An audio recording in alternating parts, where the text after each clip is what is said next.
मंच पर विराजमान इस प्रांत के अध्यक्ष आदरणीय विजय जी, संचालन कर रहे संयुक्त महामंत्री डॉक्टर बलजीत जी, इस प्रांत के महामंत्री आदरणीय श्री द्वारका प्रसाद जी, उत्तर प्रदेश के संयुक्त महामंत्री डॉक्टर शिवमंगल जी, अन्य वरिष्ठ हमारे साहित्यकार, कार्यकर्ता, देवियों और सज्जनों, ये संगठन सत्र है। तो संगठन सत्र का मतलब कुछ संगठन की बातचीत, आगामी कार्यक्रम, यही उद्देश्य था अवध प्रांत का कि बीच में कुछ हम संघ साहित्य पर चर्चा कर लेंगे और कुछ आगामी कार्यक्रमों की हमसे बातचीत हो जाएगी। तो अपने यहाँ एक परंपरा है सनातन में प्रस्थानत्रयी की। अगर आपको अपना कोई नया विचार, नई बात समाज में स्थापित करनी है, नई परंपरा को लाना है, तो उसके प्रणेता आचार्य, अब पुराने रामानुजन से किसी को भी आप ले लीजिए, जो बड़े आचार्य हुए हैं जिन्होंने अपना एक अलग संप्रदाय प्रारंभ किया है भारत के अंदर, तो उन्होंने एक प्रस्थानत्रयी की रचना की। ये अनिवार्य अंग है प्रस्थानत्रयी का। तो हमारे जो कार्यक्रम है, हम भी एक नया विचार लेकर के चल रहे हैं। हम उसमें नहीं जाएंगे, बहुत विद्वान लोग बैठे हैं, प्रस्थानत्रयी समझ गए होंगे, विचार समझ गए होंगे। आचार्य परंपरा ने जब स्थापित किया अपने अलग अलग मत पंथ संप्रदाय को, तो प्रस्थानत्रयी की रचना की।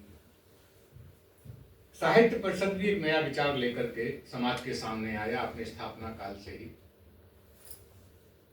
तो हमारे जो कार्यक्रम है वो हमारी प्रस्थानत्रयी है,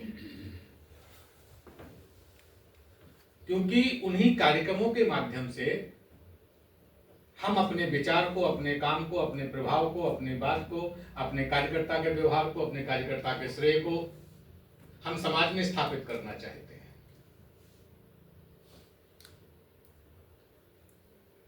एक कार्यक्रम की संरचना अभी आपने देखी, चूंकि संघ के 100 वर्ष, संघ 101 वर्ष में प्रवेश कर गया है। हम आनंदित हैं और हमारी पीढ़ी ये सौभाग्यशाली है कि संघ को हमने 100 वर्ष का होते हुए देखा।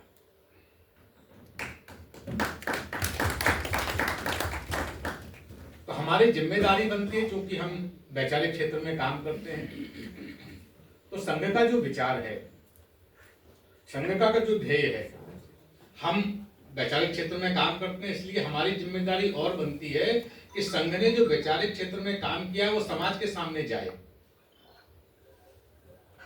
और संघ का जो विचार है, जो भारत की सनातन परंपरा है, संघ ने उसी विचार को लेकर के आगे काम किया है। आज लगभग 12 पुस्तकों की चर्चा हुई है।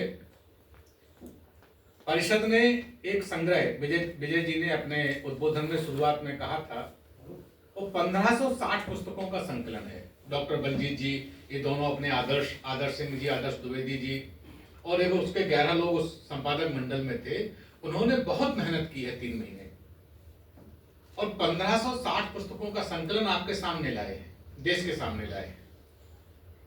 एक गाना आता है ना, जहां जाइएगा हमें पाइएगा।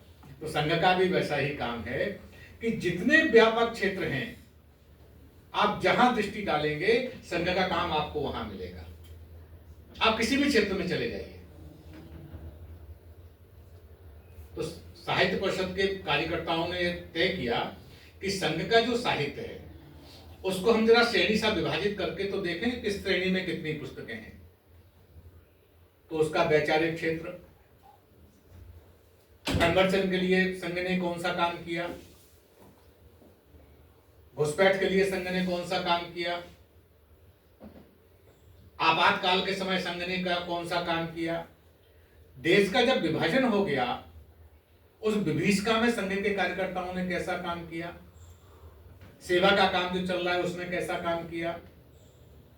यानी जितने क्षेत्र हैं उसमें संघ के द्वारा लिखी गई पुस्तकें, संघ के प्रचारकों के द्वारा लिखी गई पुस्तकें, संघ के कार्यकर्ताओं के द्वारा लिखी गई पुस्तकें, और जो संघ के कार्यकर्ता तो नहीं है लेकिन उन्होंने संघ को बहुत नजदीक से देखा है, संघ के विचार को उन्होंने महसूस किया है, तो ऐसे लोगों ने जो संघ पर पुस्तकें लिखी हैं, ऐसे 1560 पुस्तकों का श्रेणीवार विभाजन किया है। पुस्तकें प्रांत के पास हैं, विजय जी के पास, बलजीत जी के पास, द्वारका जी के पास। अगर ना हो तो पीडीएफ फॉर्म में वो पुस्तकें नहीं है, पुस्तकों की सूची है श्रेणीबद्ध। तो हम एक बार उसको देखें और देखने के बाद जो कल्पना है केंद्र की, आज जो स्वरूप था केंद्र की कल्पना थोड़ी उससे भिन्न है। आज तो सीधे उस पर भाषण हुआ है पुस्तकों पर। संघ ने उसको नाम दिया है संघ चिंतन, समग्र चिंतन प्रवाह पर हमें विमर्श करना है। ये तो चूंकि बलजीत जी से बात हुई थी कि एक बार प्रांत के लोगों को बुला लीजिए, वो समझेंगे कि हमें करना कैसे है। तो कोई छोटा स्थान, राउंड टेबल, हमने 20 लोगों को बुलाया, 25 लोगों को बुलाया, 3 पुस्तकें तय की, 4 पुस्तकें तय की, और उन सबको बताया कि आप सबको बोलना है, इन पुस्तकों पर विमर्श करना है। और विमर्श में मतलब, जैसे कुछ लोगों ने बहुत ठीक विषय रखा कि जिस समय पुस्तक लिखी गई उस समय उस पुस्तक की आवश्यकता, उसका कंटेंट क्या है, मूल, और आज वो पुस्तक किस संदर्भ में आवश्यक है, आज क्यों जरूरत पड़ गई है। इन 3 दृष्टियों से अगर उस पुस्तक को देखेंगे तब लगेगा कि संघ के उस समय के अधिकारियों ने, उस समय के वरिष्ठों ने इस पुस्तक का निर्माण क्यों किया। जैसे राष्ट्र, पूज्य गुरु जी की पुस्तक है, लेकिन दत्तोपंत जी ने, सिद्धेश ठेंगड़ी जी ने, उसकी जो प्रस्तावना है वो 97 पेज में है। आप कल्पना करिए, विश्व की एकमात्र ऐसी कृति होगी जिसकी प्रस्तावना 97 पेज की है, 97। अद्भुत है वो प्रस्तावना। जब चिट्ठी की बात अभी आदर्श कर रहे थे, अर्थशास्त्र के विद्वान बैठे हैं doctor A P Tiwari ji, तो पहले एक सिद्धांत चलता था, रिसाव का सिद्धांत। रिसाव का सिद्धांत अलग है कि जैसे आपने, बहुत डिटेल में हम नहीं जाएंगे, आप जरा उसको देखेंगे कि आपके घर में कोई मंगल आयोजन हुआ तो भोजन बहुत बन गया, तो आपने कहा कि जरा भोजन कैसे बचेगा। हम उसका बहुत छोटा सा उदाहरण दे रहे हैं रिसाव के सिद्धांत का। तो जो आपके यहाँ नौकर काम करते हैं, तो आपने भोजन उसको दे दिया, भोजन पर बच गया, तो क्या करें, अरे जो अनाथालय चलते हैं जरा वहां पहुंचा दीजिए। तो भोजन वहां पहुंचाया तब भी बच गया। फिर कहा जो रोड पर लोग बैठे हैं जरा उसको, उनको दे दीजिए, तो उनको दे दिया तब भी थोड़ा भोजन बच गया। तो कहा नहीं, अब जो जानवर घूम रहे हैं ना सड़कों पर, जरा उनको फेंक दीजिए, सब डाल दीजिए। ये था रिसाव का सिद्धांत, जो आपके यहाँ बच गया। फिर आप दिमाग में सोचते रहिए कहाँ कहाँ इसका वितरण करना है। लेकिन जब दीनदयाल जी आए तो उन्होंने अंत्योदय का सिद्धांत दिया। अंतिम तक यहाँ इतने लाइट जल रही है, उनको लगा यहाँ इतनी आवश्यकता नहीं है, एक बल्ब का प्रकाश पर्याप्त है अपने घर के लिए, तो जरा इसमें अगर 50 बल्ब लगे हैं तो एक हम लगाएंगे, 49 जरा 49 घरों में दे देंगे। अलग प्रकार की पद्धति। रिसाव के सिद्धांत की थ्योरी को मिथक मान करके नए सिद्धांत को प्रतिपादित करना, अंत्योदय का सिद्धांत। हम चर्चा तो करें इस पर। तो संघ साहित्य समग्र चिंतन प्रवाह का कि हम बहराइच, गोला, हरदोई, सीतापुर, उन्नाव, गोंडा, श्री अयोध्या धाम, अंबेडकर नगर, बाराबंकी, रायबरेली, ये भले छोटे हमारी नगर पालिका है, लेकिन उन नगर पालिकाओं में जितने मोहल्ले हैं, हम वार्ड की बात नहीं कर रहे हैं, वार्ड में तो कई मोहल्ले आ जाएंगे। जो मोहल्ले हैं, हम योजना तो बनाए कि एक मोहल्ले में हम 3 किताबों पर चर्चा करेंगे, 20 लोगों को बुलाएंगे, डिस्कशन करेंगे, विमर्श करेंगे आपस में। यानी अवध प्रांत में ऐसे कार्यक्रमों की हम एक लंबी श्रृंखला बनाएंगे। हम संघ के विचार को, जैसे पूज्य श्रद्धेय दीनदयाल जी कहते थे ना, अंतिम व्यक्ति तक ले जाना। अंतिम मानी जो हमारी अप्रोच में है, हम सबको बताएंगे कि आओ जरा इस पुस्तक पर हमें विमर्श करना है। तो लखनऊ महानगर तो 40 लाख तो वैसे कहते हैं, हमें लगता है 55 लाख के आसपास जनसंख्या होगी, 50-55 से कम नहीं होगी लखनऊ की जनसंख्या। तो 55 लाख लोगों के बीच में हमें कितने कार्यक्रम करने चाहिए? यहाँ के जिम्मेदार लोग बैठे हैं, स्वतः विचार करें। हम चाहते हैं कि अवध प्रांत में ही 1000 कार्यक्रम हों संघ साहित्य चिंतन प्रवाह के, तब अपना जो विषय है, विचार है, वो नीचे गहराई तक पहुंचेगा। लेकिन ये काम केवल द्वारका जी, बलजीत जी, विजय जी के बस करने वाले नहीं है। इसमें हम प्रत्येक कार्यकर्ता की जिम्मेदारी है, क्योंकि हमने इसको प्रस्थान त्रयी से जोड़ा है, हमें अपने विचार को स्थापित करना है समाज में, तो इतनी गहराई से हमें काम करना ही पड़ेगा। कार्यक्रम छोटे, पहुंच बड़ी। जब हम मोहल्ले तक ले जाएंगे तो समझ लीजिए कि आपकी बात तो पहुंचेगी ही पहुंचेगी। जैसे अभी गृह संपर्क अभियान चल रहा है संघ का, आप कल्पना करेंगे कितनी गहराई है इस काम में। जिस समय श्री राम जन्मभूमि का प्राण प्रतिष्ठा का कार्यक्रम श्री अयोध्या धाम में हुआ,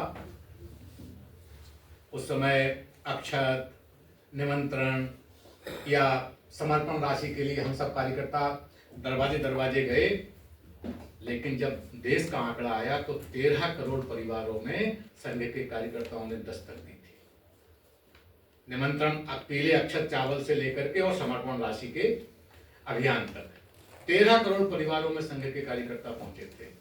और इस बार जो लक्ष्य है कि हम गृह संपर्क अभियान के माध्यम से 20 करोड़ परिवारों तक पहुंचेंगे। इसलिए संघ के कोई बड़े कार्यक्रम नहीं है। 20 करोड़ परिवार, आप कल्पना करिए, हम औसत मानते हैं 4 व्यक्ति का एक परिवार, 4 व्यक्ति एक परिवार में, ये औसत है देश का। तो 20 करोड़ का मतलब हुआ 80 करोड़। आप कल्पना करिए कि 80 करोड़ परिवारों तक संघ के कार्यकर्ता जाकर के और कुंडी बजाएंगे, नमस्ते करेंगे उनसे जाकर के, कितनी गहराई होगी इस संपर्क अभियान में। आप कल्पना, बाकी लोग तो सोचते ही रह जाएंगे गृह संपर्क अभियान हो रहा है, अरे 20 नवंबर से शुरू हुआ, 20 दिसंबर तक, 25 दिसंबर तक खत्म हो जाएगा, क्या कर लेंगे। लेकिन उनको कल्पना नहीं है कि हम 80 करोड़ परिवारों तक नमस्ते करने जा रहे हैं। तो ये जो गहराई है काम की, ये हमें वैसी ही, चूंकि हम उसी विचार को लेकर के आगे चल रहे हैं, तो संघ समग्र चिंतन प्रवाह पर हमें वैसी ही योजना बनानी पड़ेगी। दूसरा कार्यक्रम, आत्मबोध से विश्वबोध।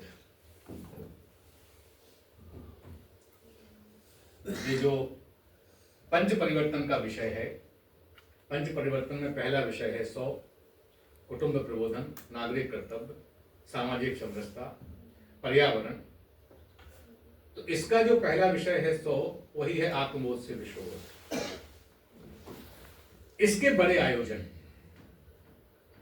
लखनऊ महानगर को तो हम आह्वान करेंगे कि यहाँ का जो सबसे बड़ा सभागार हो, क्योंकि 50 लाख की जनसंख्या है लखनऊ की, कमर कसनी पड़ेगी सबको।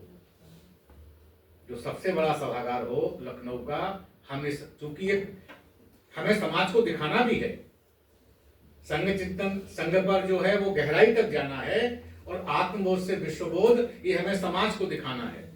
जो सबसे बड़ा सभागार हो लखनऊ का, हम कोशिश करें पूरे प्रांत भर के कार्यकर्ता मिलकर के कि लखनऊ का जो उद्घाटन होगा आत्मबोध से विश्वबोध, वो देश के लिए एक मार्गदर्शन के रूप में काम करेगा। इसकी जो झनक होगी, इसकी जो झंकार होगी, वो पूरे देश में जाएगी। हमने पूरे देश में 1000 कार्यक्रमों का लक्ष्य लिया है। हमने मतलब पूरे केंद्रीय कार्यकारिणी ने, कि अपने जो कार्यकर्ता हैं इतने आनंद से जुटते हैं, इतने प्रेम से जुटते हैं, इतने समर्पण से जुटते हैं, इतनी श्रद्धा से जुटते हैं, तो देश भर में 1000 कार्यक्रम ये आत्मबोध से विश्वबोध के होने ही चाहिए। योजना भी ऐसी बना रहे हैं, प्रांत के अपने कार्यकर्ता भी सन्नद्ध हैं। जो हमारे पास डाटा आ रहा है प्रांतों से, वो लगभग हम 1000 के कार्यक्रमों को क्रॉस करने वाले हैं। जो संकल्प लिया था रीवा अधिवेशन में हम सब कार्यकर्ताओं ने 1000 कार्यक्रम का, उससे अधिक में हम लोग पहुंचने वाले हैं। लेकिन अवध प्रांत की भूमिका, 13 जनपद हैं अवध प्रांत में, लखनऊ महानगर बड़ा शहर है, क्योंकि लखनऊ की सूचना देश तक जाएगी, इसलिए लखनऊ का आयोजन सबसे बड़ा। फिर अपने जो जिला केंद्र हैं, वैसा ही कार्यक्रम जिला केंद्र पर, और जिला केंद्र के बाद कहीं हमारा बड़ा शहर है नगर पालिका, जैसे लखीमपुर कहेंगे तो लखीमपुर और गोला, उदाहरण के लिए दोनों बड़े शहर हैं। जितना महत्व लखीमपुर का है उतना ही गोला का है। तो ऐसे जहां पर हमारे बड़े शहर हैं, जहां अपनी टीम है, तो ऐसे वहाँ 2-3-4 कार्यक्रम हम बड़े आयोजन कर सकते हैं, लेकिन 20 कार्यक्रम तो बड़े हमें अवध प्रांत में करने ही करने हैं। उसमें लखनऊ का कार्यक्रम एक देश के लिए पहचान बने, ऐसा कार्यक्रम लखनऊ का तय करना है। उसमें जब आप कहेंगे तो केंद्र से वक्ता भी आएंगे। एक विमर्श की इसकी कार्यशाला भी हुई थी, कुछ वक्ता लखनऊ से गए थे अवध प्रांत से, तो उनको ध्यान होगा कौन कौन से विषय उसमें आने हैं। एक बार फिर वहां का विमर्श हो जाएगा। केंद्र से अगर वक्ता चाहिए होंगे तो केंद्र से वक्ता आएंगे, लेकिन योजना आत्मबोध से विश्वबोध की ये बहुत गहन बनानी है, व्यापक बनानी है, बड़ी बनानी है, सबको मिलकर के बनानी है, श्रद्धा पूर्वक बनानी है, समर्पण पूर्वक बनानी है। तीसरा है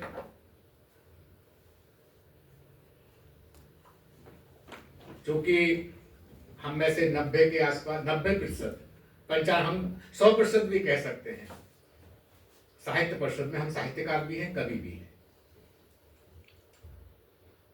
तो एक कार्यक्रम राष्ट्र साधना के 100 वर्ष, एक काव्य संध्या, हम परिवार सहित लोगों को बुलाएंगे, कोई मुक्ताकाशी मंच या बड़ा कोई सभागार, उसमें हम रखेंगे। भाषण नहीं होगा, जिनको मुख्य अतिथि अध्यक्षता के रूप में हम बुलाएंगे। शुरुआत में दीप प्रज्वलन और उनसे 2 मिनट, अधिकतम 5 मिनट, अधिकतम 5 मिनट का विषय पर भाषण। इसके बाद मंच हमने कवियों को सौंप दिया, लेकिन उसमें एक शर्त है।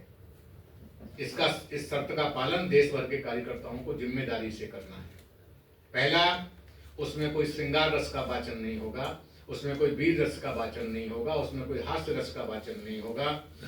विषय केवल जो अपने पंच परिवर्तन है, पंच परिवर्तन पर, संघ पर और राष्ट्रीय विचारों पर और साहित्य परिषद पर हम पहले से बताएंगे कि आपको इन विषयों पर कविताएं लिखनी है, मौलिक लिखनी है, समय भी देंगे। और परिवार सहित हम समाज को आमंत्रित करेंगे कि आइए हमारे इस राष्ट्र साधना के 100 वर्ष का आनंद लीजिए। आपको लगेगा काव्य, आजकल जैसे सतही लोग आ जाते हैं, कभी कभार मंच पर पता नहीं कैसी टिप्पणी कर देते हैं, परिवार भी सामने बैठा होता है, तो लगता है कि हो सकता है हमको इस कार्यक्रम में नहीं आना चाहिए था। मन में कभी कभी ऐसा भाव उत्पन्न होता है।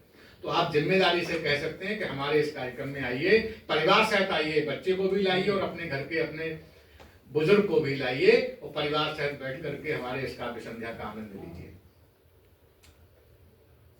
इन्हीं विषयों को लेकर के हर जनपद में एक राष्ट्र साधना के कवियों की सूची हम पहले से मनाएं। हमारे जो स्थापित कवि हैं वो, और जो अपने परिषद के जिम्मेदार कार्यकर्ता हैं, हम कई बार जब रचना बनाते हैं तो अपने व्यक्ति को जो बहुत प्रिय होता है, अब जैसे द्वारका जी ने मंगल जी का परिचय छोड़ दिया, बाद में आए, तो जो अति नजदीकी होते हैं वो नाम दिमाग से भूल जाता है, अरे इनका नाम तो हम जोड़ ही लेंगे। हमारा भाव केवल इतना है कि प्रायोरिटी अपने कार्यकर्ता को, उसको भी बड़ा मंच मिलना चाहिए, उसको हम तैयारी कराएंगे। थोड़ी क्वालिटी कम होगी चलेगा, कोई बात नहीं, हमारा कार्यकर्ता इतना बड़े मंच पर आएगा तो उसका आत्मविश्वास बढ़ेगा, उसका नाम देश के ऊपर जाएगा। फिर समाज का ऐसे कवि जिनकी विचारधारा संदिग्ध नहीं है। आजकल लोग नकाब ओढ़ करके बहुत आ गए हैं, तो जरा ऐसे नकाब वालों से हम सावधान रहें। ये आपने मंच दिया और पता नहीं मंच पर आकर के क्या बोल रहे हैं वो, इसलिए ये सावधानी। तो दोनों प्रकार के समाज के लोगों को हमें साथ लेकर के चलना है, कदम से कदम मिला करके चलना है, बाएं फैला करके स्वागत भी करना है, लेकिन हम तो अपने मूल को पकड़ के चलते हैं ना आगे, मूल नहीं छोड़ते। मूल हमारा वही है, सनातन जगाते हैं हम। और साहित्य का कितना बड़ा काम है, 2 उदाहरण आपके सामने है। जगाने का कितना उद्देश्य होता है। जब देश परतंत्र था तो एक परंपरा शुरू हुई महाराष्ट्र में, दोनों जगह से, बुंदेलखंड और महाराष्ट्र। एक वहां आई वासुदेव, गांव गांव जाते थे, गली गली जाते थे। अंग्रेज के जासूसों को, उनके मुखबिरों को मालूम ही नहीं चलता था ये कर रहे हैं, लेकिन वो जागरण कराते थे। उस परंपरा का नाम पड़ा वासुदेव। वासुदेव घर घर जाके मंत्र फूकते थे, जगाते थे, और जो भी बात होती थी वो गली गली जाकर के गीत गाते थे अपने बोली में, अपनी भाषा में। और यही काम बुंदेलखंड में हर बोले करते थे। हम लोग उनको कह देते थे मांगने वाले हैं, वो तो वासुदेव तो मांगने वाले, हर बोले तो मांगने। जिन्होंने कहा था ना बुंदेले हर बोलों के मोहम्मद, हमने सुनी कहानी थी, खूब लड़ी मर्दानी वो तो झांसी वाली रानी थी। जो काम हर बोलों का था, जो काम वासुदेव का था, अंग्रेजों को बहुत बाद में समझ में आया, जब तक वो गहराई तक सब पहुंच गई अपनी बातें, तब वो समझ पाए अरे ये तो देश के लिए काम कर रहे हैं। तब उनकी पकड़ धकड़ शुरू की। तो कौन थे वो? साहित्यकार थे। भले ही उनको अपमान झेलना पड़ा, लोगों ने कहा तो मांगने वाले तो भीख मांगते हैं, लेकिन उसके पीछे का जो उनका मुख्य उद्देश्य था वो था कि देश की बात को, समाज को उठाना, उनको जगाना, अपनी बात को कहना, राष्ट्रीय गौरव उनके अंदर भरना। तो यही काम हमें अपने मंच से करना है। राष्ट्र साधना के 100 वर्ष, ये 3 बड़े कार्यक्रम हो गए। चौथा, अभी 11 दिसंबर भाषा दिवस।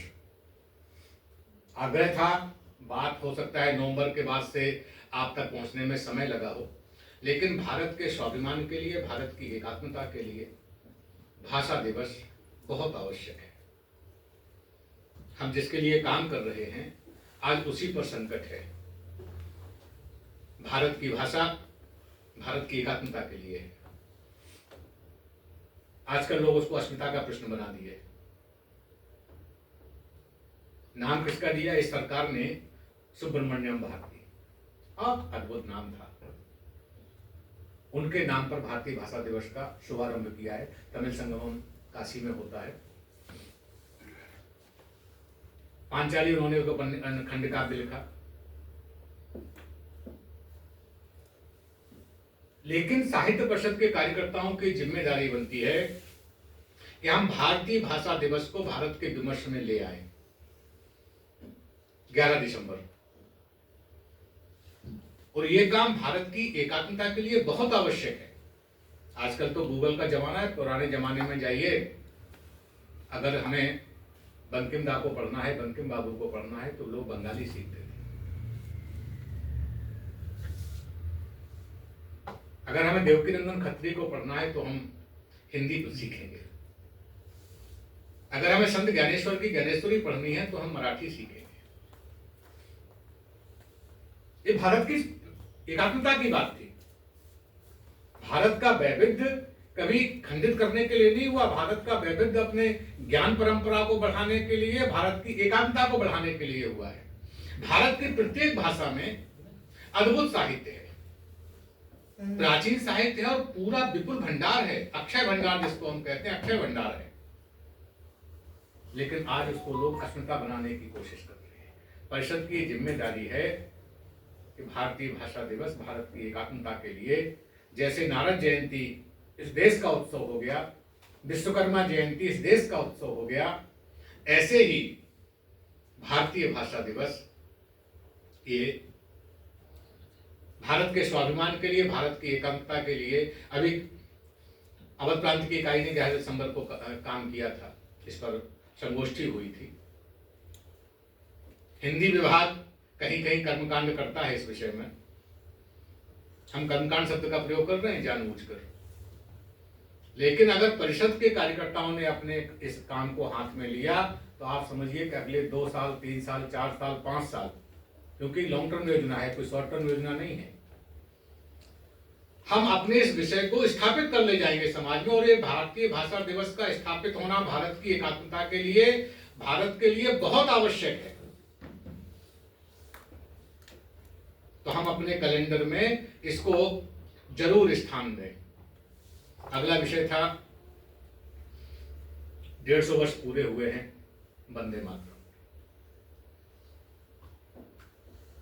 हम जब संघ पर विमर्श करेंगे तो आनंद मठ पर भी हम विमर्श कर सकते हैं, वंदे मातरम पर भी हम विमर्श कर सकते हैं, क्योंकि संघ का वही साहित्य, वही सोचना है जो भारत की सनातन परंपरा है, जो भारत का सनातन साहित्य है।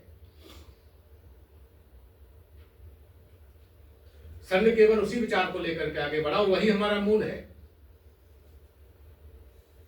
तो 150 वर्ष जो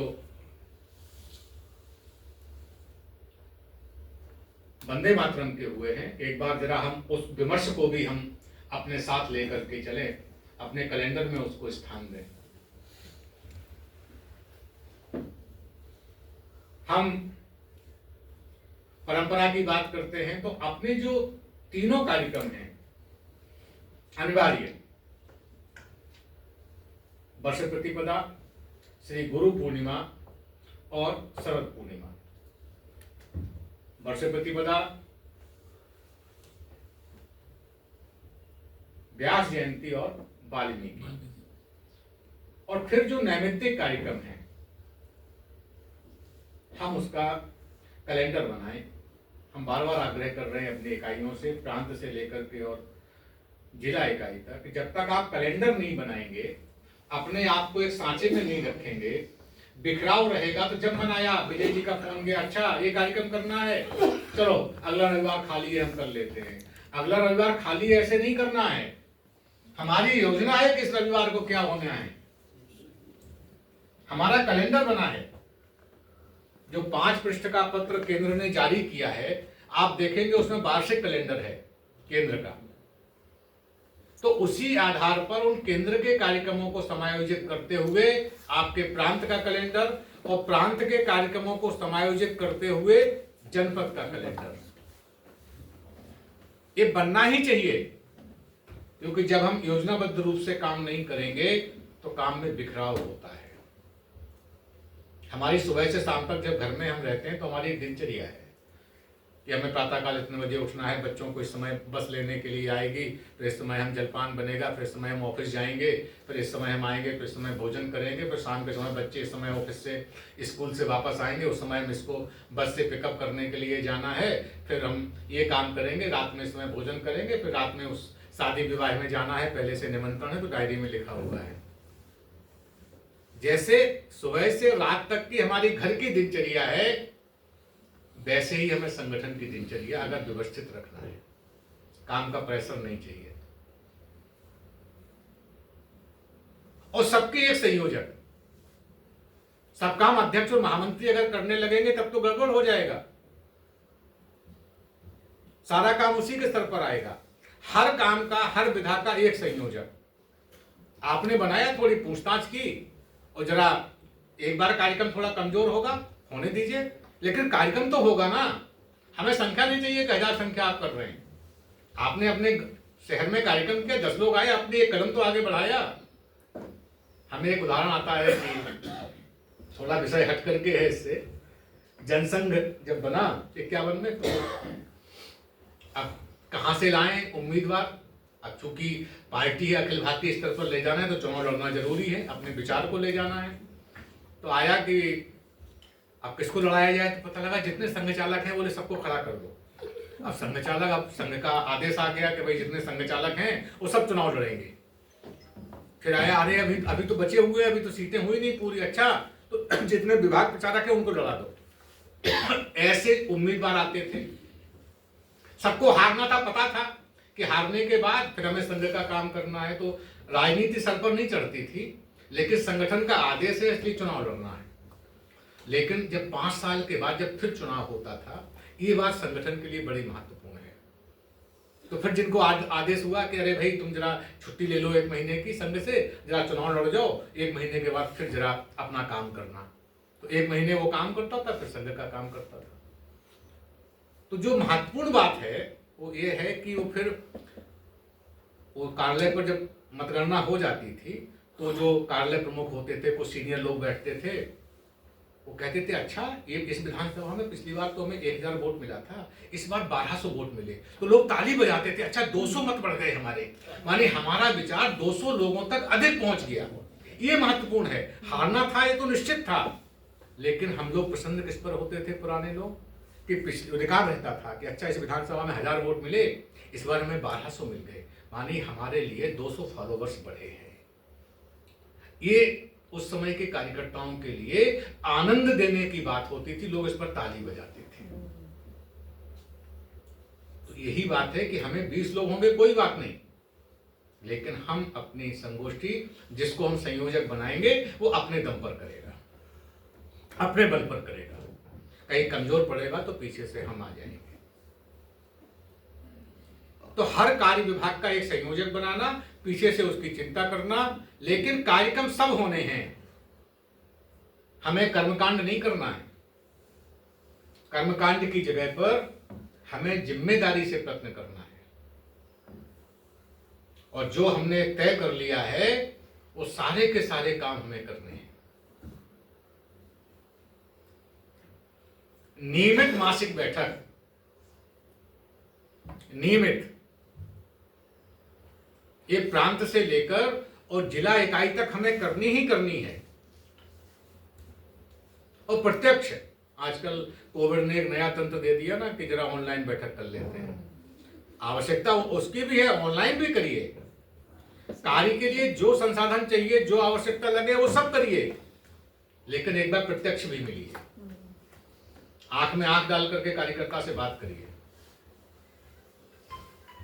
इसलिए महीने में एक बार प्रत्यक्ष बैठक ये अनिवार्य है, करनी ही करनी है।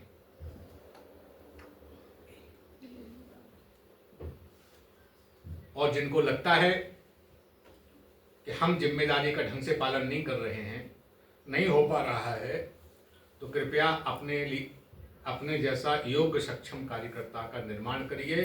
प्रांत अध्यक्ष को बताइए कि अब इसको जिम्मेदारी आप दे दीजिए। लेकिन हम जिम्मेदारी भी लिए हैं, काम भी नहीं हो रहा है, कि दोनों नहीं चलेंगे। चलना भी नहीं चाहिए संगठन के लिए, क्योंकि हम जीवंत संगठन चला रहे हैं, जीवंत काम कर रहे हैं, और हमने इस काम को श्रद्धापूर्वक स्वीकार किया है, दबाव पूर्वक नहीं। स्वांता सुखाए, ये आत्मिक आनंद देता है हमें। हम समाज में रह रहे हैं, समाज के प्रति मेरी जवाबदेही है, मेरी जिम्मेदारी है। हम साहित्य के क्षेत्र में काम कर रहे हैं तो उसके प्रति मेरी भी जिम्मेदारी है। एक बात हम कहते हैं, पिछली बार शायद कहा होगा, कि हम बहुत योग्य हैं, हम बहुत योग्य चिकित्सक हैं, हम बहुत योग्य प्राध्यापक हैं, हम योग्य बहुत लेखक हैं, मेरा बहुत बड़ा प्रतिष्ठान है, मैं बहुत बड़ा विश्वविद्यालय चलाता हूं, वगैरह वगैरह, मैं इतना बड़ा व्यक्ति हूं। लेकिन आपकी योग्यता, आपकी प्रतिष्ठा, आपका ऐश्वर्य, आपका वैभव ये तब तक है जब तक आप लखनऊ में रहते हैं, या आप जो शहर अवध प्रांत के हैं, आप समाज में रहते हैं। तो आपको जो सुख मिल रहा है, जो ऐश्वर्य मिल रहा है, जो वैभव मिल रहा है, जो प्रतिष्ठा मिल रही है, वो समाज के कारण मिल रही है। आप अपनी उस योग्यता को जंगल में ले जाइए, वहां बैठ जाइए, और फिर देखिए आप किससे बातचीत करेंगे। आपको कौन, वो जंगली जानवरों के बीच आप अपनी प्रतिष्ठा को दिखाएंगे क्या? तो आप अहंकार मत करिए कि हम बहुत योग्य हैं। अरे इतने 1000 लोग मेरी कविता को सुनने के लिए आ जाते हैं।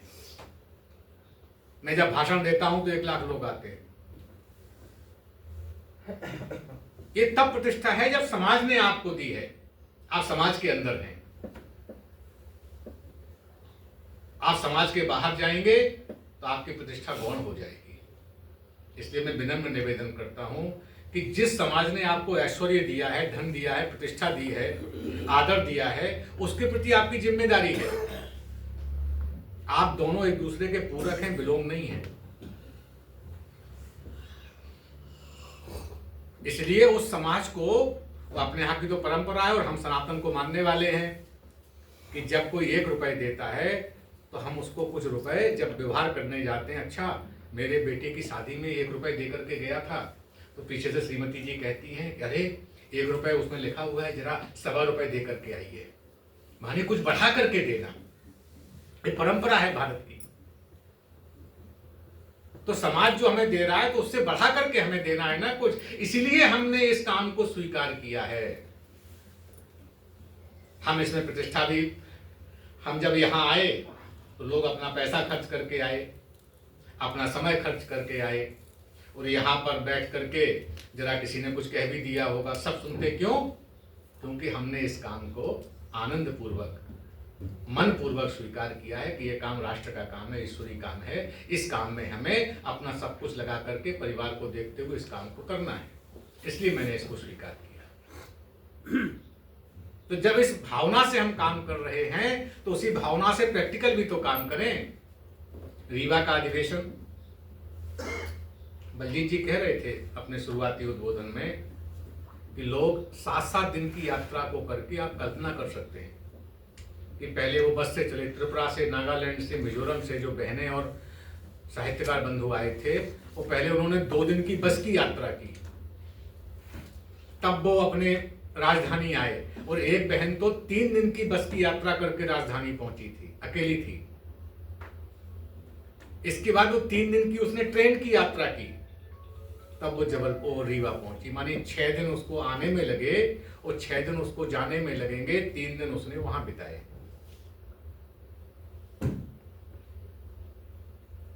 आप कल्पना करिए, वो पैसा भी उसने अपना खर्च किया, इतना समय लगा उसको।